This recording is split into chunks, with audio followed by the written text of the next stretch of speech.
Hello, I'm your host Jina Kim for the GeoVista.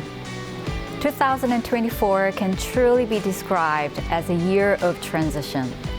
It has been a time where moments of crisis and opportunity, conflicts and cooperation have intertwined as the world searches for a new point of equilibrium.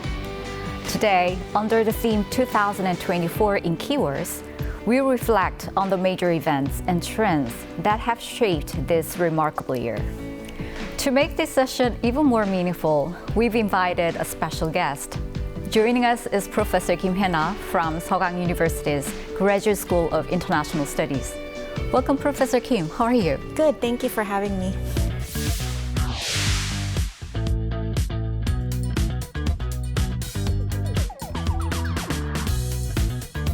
So it has been a very transformative year for the entire world. So how would you describe 2024 in a single word?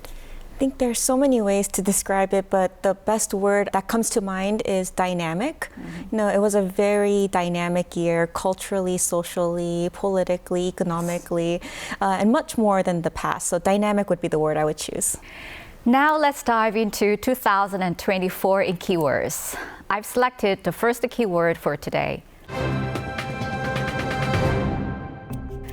As 2024 draws to a close, Russian President Vladimir Putin held his annual marathon press conference in Moscow, reflecting on the year. The event, lasting over 4 hours, was largely dominated by remarks on the ongoing war in Ukraine. Putin reiterated his commitment to achieving Russia's war goals and issued a provocative challenge to the West, calling for a missile duel. Ситуация меняется кардинально. Вы это хорошо знаете, я это просто хочу подтвердить. Движение идет по всей линии фронта. On the same day, Ukrainian President Volodymyr Zelensky attending an EU conference calling for great unity between the US and Europe to increase pressure on Russia. He notably highlighted the role of President-elect Trump in ensuring Ukraine's security, drawing significant attention. I want very much to have him on our side. For me, it's very important. I want to discuss with him more details about this. Amid the transition to a new U.S. administration, both Russia and Ukraine have escalated large-scale attacks in an effort to gain even minor strategic advantages. This year saw major turning points, including the start of Putin's fifth term and the first attack on Russia's soil since World War II. What brought the Ukraine war back into sharp international focus, despite waning global attention, was North Korea's deployment of troops to Russia. Traveled by ship from the Wonsan area in North Korea to Vladivostok, Russia. These soldiers then traveled onward to multiple Russian military training sites in eastern Russia. The US and South Korean governments confirmed that over 10,000 North Korean troops have been deployed to the Kursk region in Russia. North Korea's involvement prompted the U.S. to lift restrictions on the use of ATACMS missiles, while Russia responded by amending its nuclear doctrine, heightening fears of potential Third World War. The divide between Russia, Ukraine, and the West seems to be too wide to bridge. So how do you think about the future negotiations on peace agreement? Yeah, I may sound a little optimistic, but I do hope that the peaceful negotiations, they actually happen soon. As is widely known, former President Trump stated during his election campaign that if he were president, the Russia-Ukraine war wouldn't have happened. And if he's reelected, he would end the war quickly. And surprisingly enough, whether it's a coincidence or not, both Putin and Zelensky have shown more willingness to pursue negotiations since Trump has been elected. And so we're hoping that, this messaging that Trump gave has some depth to it, and that once he does go into office, things will get better. Of course, there are still a lot of disagreements between Russia and Ukraine, such as territorial boundaries, and a ceasefire may take a long time. But in many ways, we want to continue to hope that this ends soon so that no more lives are lost. Now let's hand it over to Professor Kim. What's the next keyword that you have chosen? So I wanted to introduce my keyword through a recent speech that was delivered by Pope Francis. Shall we take a moment to listen together? Questo è crudeltà, questo non è guerra. Voglio dirlo perché tocca al cuore. Grazie di quello. So, the recording we just heard was from Pope Francis condemning the sacrifices of children in Gaza. The war in Gaza has continued into this year and escalated into a much more broader conflict between Israel and the axis of resistance, which is led by Iran. And Israel devastated Hamas's stronghold in Gaza, eliminating a significant portion of Hamas and Hezbollah's leadership. In the process, Israel even invaded Lebanon, Hezbollah's database, inflicting devastating blows on Hezbollah and eventually reaching a temporary ceasefire agreement. גם כשהוא ינסה להתחמש כדי לירות עלינו בעתיד. על כל הפרה שלו נגיב בעוצמה. With the axis of resistance weakening, Iran actually engaged directly, didn't it? Yeah, as you mentioned, Iran broke the long-standing unwritten rules of the shadow war that had persisted for decades. In April and October, Iran and Israel exchanged direct attacks. But the impact on Israel was minimal, while Iran suffered significant damage to its military infrastructure due to Israel's retaliatory strikes. And while Iran and Hezbollah were preoccupied with Israel, another factor emerged in the Middle East. Syria's Assad regime, which had relied heavily on their support, collapsed. After more than 50 years of iron-fisted rule, the Assad regime fell, bringing an end to the prolonged civil war. But tensions among neighboring countries and various factions remain high, raising concerns that armed conflict could erupt again at any time. So, Professor, what impact do you foresee in this sudden shift in Syria's regime having on the future of the Middle East? Well, actually, the change in the political landscape in Syria may have some regional and global implications. First of all, I think Iran's influence in this region may decline because Syria has been a critical ally of Iran under Assad regime. And probably Russia's support to Syria may also decline if the new leadership does not align with Moscow's interest. And especially, I'm very much concerned about the domestic situation because Syrian society has a very fractured society with lots of competing factions indeed. If instability continues, then we may see an opportunity that the terrorist groups may infiltrate this society to seek safe havens for their own activities. And we have seen this before in the case of Iraq, right? So that means that we have to continue to observe the ongoing situation in Syria. Former President Trump, the champion of the MAGA slogan, has made a stunning comeback. In the November U.S. presidential election, he secured a decisive victory over Vice President Harris, becoming the 47th President of the United States. Defying expectations of a tight race, he dominated the swing states and will set a new record as the oldest U.S. president in history, taking office at the age of 78. Ultimately, Trump's victory can be attributed to his ability to deeply resonate with voters through his MAGA slogan.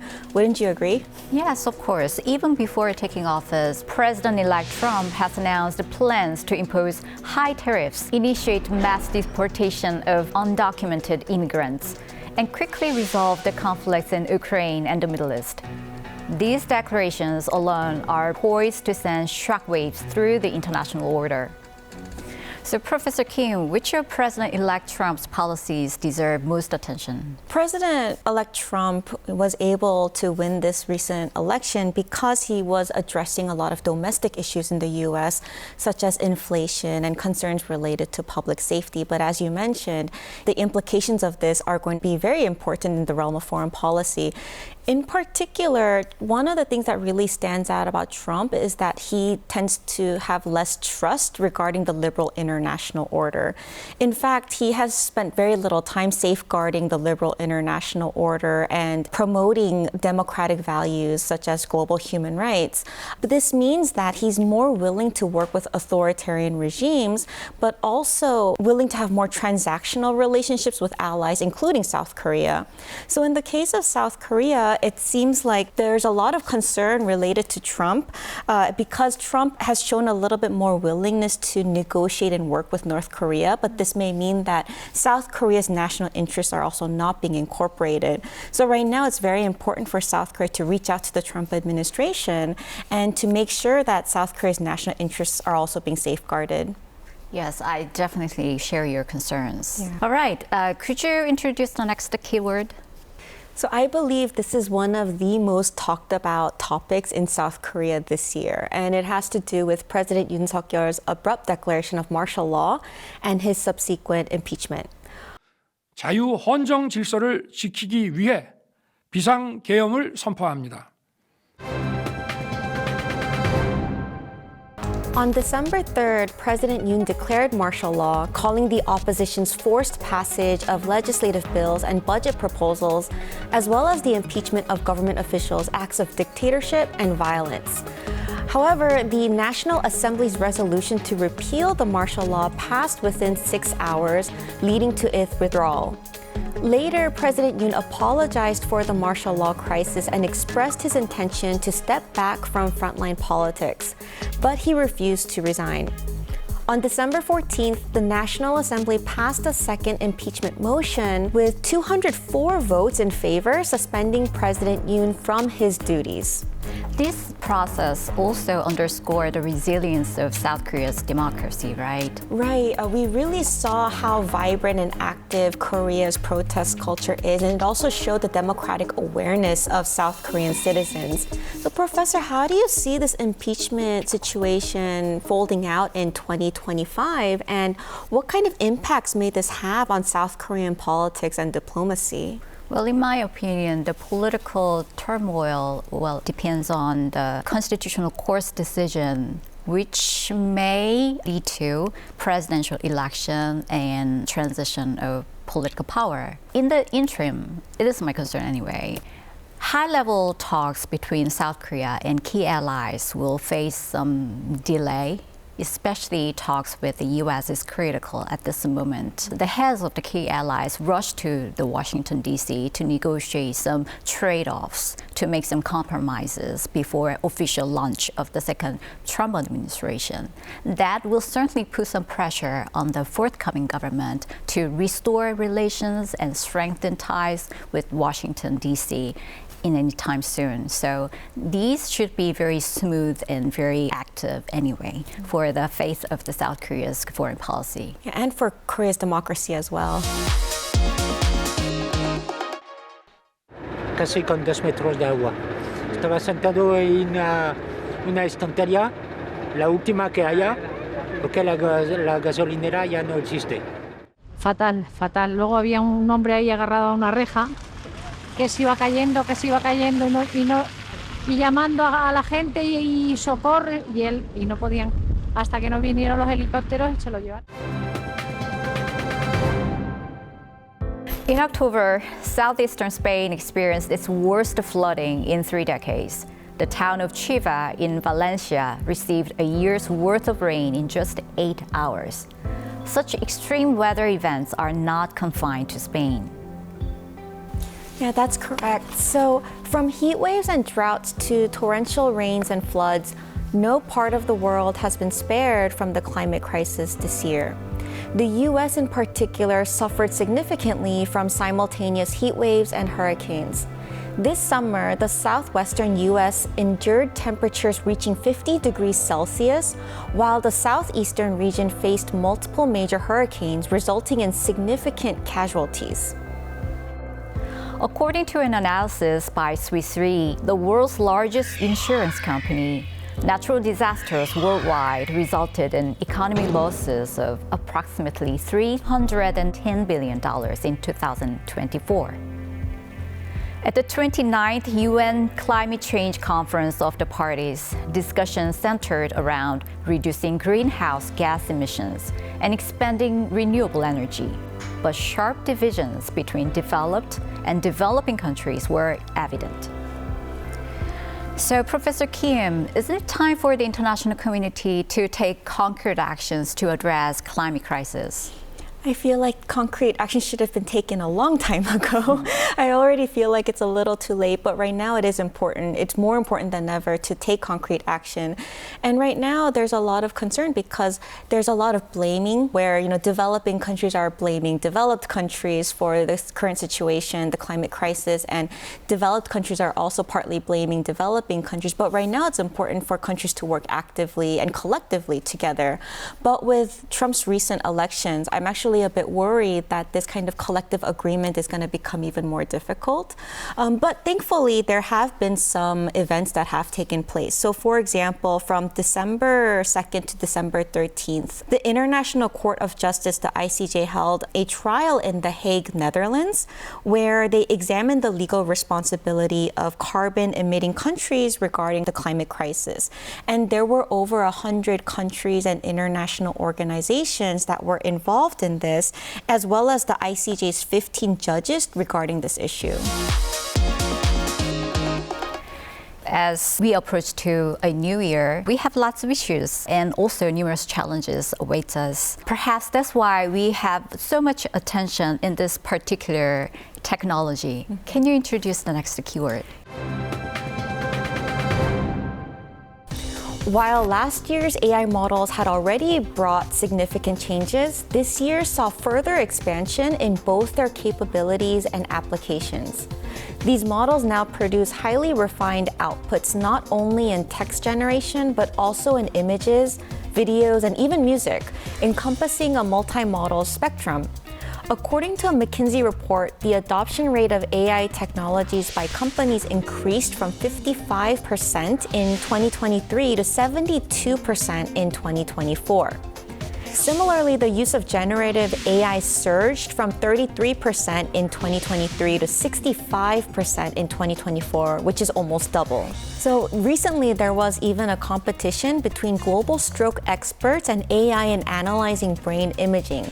AI completed its stroke prognosis predictions in just 12 minutes, whereas the experts took an average of 45 minutes.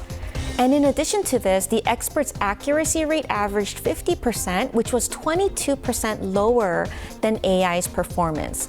To be frank, it's a very difficult problem to predict early neurological deterioration from imaging, and AI did. And I was, in a way, very pleased to see that this tough problem has a solution. The pace of AI development is likely to accelerate even further. Professor, how far do you think AI will advance in 2025? Well, I personally believe that generative AI development will continue and to become more sophisticated than before. Especially the nexus between quantum computing and AI will certainly make a breakthrough. You just mentioned AI in healthcare. We can expect creative applications in healthcare as well to diagnose precisely and develop drugs. And you also mentioned climate change. And then we can apply AI in this realm as well in order to predict and mitigate climate change impacts in our society. Actually, these are opportunities and promising future for all of us, but also there are concerns, in my opinion. The challenges that I have in mind is possible application in defense, because all the nations are trying to develop emerging technology for arms race, and that can also destabilize strategic stability between the superpowers. So in that regard, I think there should be some balance between regulation and innovation when it comes to AI technology, and we have to observe the whole process continuously. Now let's shift gears and explore the domains of culture and sports. On December 10th, Google released its 2024 Year in Search report. Korea contents, particularly K-pop, topped the rankings, once again reaffirming its powerful global influence. One standout figure at the center of these phenomena deserves recognition. Let's meet them now. The work of reading and writing literature stands in opposition to all acts that destroy life. I would like to share the meaning of this award, which is for literature, with you, standing here in opposition to violence together. The first cultural highlight is Hangang's Nobel Prize for Literature. As the first Korean and the first Asian woman to receive this honor, recognized for her intense poetic prose that confronts historical traumas and exposes the fragility of human life. Professor Kim, Hangang's Nobel Prize win actually sparked a new phenomena, text hip trend, don't you think? Yeah, so there is a new text hip trend because of Hangang, and this text hip combines the words text and hip together, and it refers to a trend where people share their reading experiences and reflections on social media through photos and through writing. And so in Korea, Hangang's Nobel Prize win triggered a reading boom, which is great, with over 1 million copies of her book that were sold in just 6 days. And we hope that Hangang's Nobel recognition further elevates Korean literature's prominence on the global stage. The next keyword really highlights the power of K-content in the second half of the year. And this is actually one of my favorite shows, the OTT cooking competition show, Culinary Class Wars, or 흑백 요리사. It gained immense popularity not only in Korea, but also globally. With its star-studded cast and intense cooking battles, it captivated audience across generations, from millennials and Gen Z to older viewers. I love the show. I love to cook. I love trying something new based upon a new recipe. And that show actually inspired me to cook in a creative way. Professor, do you listen to K-pop? I do. I actually, because of the generation in which I grew up, though, I actually listen to more first generation and second generation K-pop. Do you have any favorite K-pop artists or songs? One of the songs that I recently heard and cannot get out of my head is 아파트 by Rosé and Bruno Mars. Well, it's really catchy, isn't it? It's really catchy. I also can't get it out of my head, and there's so many variations of the song now, too. This year, the music scene has been marked by the rise of solo artists over group activities. Rosé from Blackpink with 아파트 and G-Dragon from Big Bang with Home Sweet Home. Each showcased unique musical styles, dominating the charts. Their individuality and depth resonated deeply with fans, earning widespread support. But the cultural war wasn't without the controversies. Isn't that right, Professor Kim? Yes, that's right. In April, Min Hee-jin, the producer behind New Jeans, sparked major headlines both in Korea and overseas with her press conference. Her public clash with HYBE Entertainment's board over company audits ignited heated debates within the K-pop industry. This controversy shed light on the management practices of entertainment agencies, the systems behind them, and the conflicts between artists and producers. Despite these challenges, K-pop and Korean culture continue to draw significant global attention.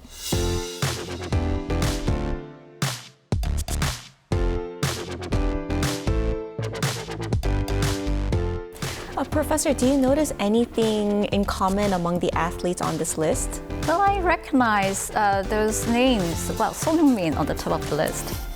Besides football stars like Son Heung-min and Lee Gang-in, most of the athletes on the list showcased their talents at the Paris Olympics. These athletes displayed exceptional skills across various events, once again proving their standing as world-class competitors.